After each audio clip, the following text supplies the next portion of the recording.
చందమామ అందిన రోజు, బృందావని నవ్విన రోజు, తొలి వలపులు చిలికిన రోజు, కులదైవం పలికిన రోజు.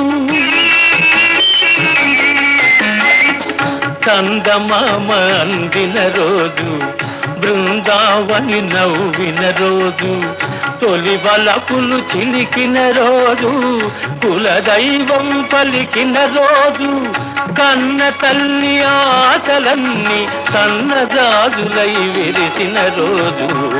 భలే మంచి రోజు, పసందైన రోజు, వసంతాలు పూచే నేటి రోజు. వసంతాలు పూచే నేటి రోజు.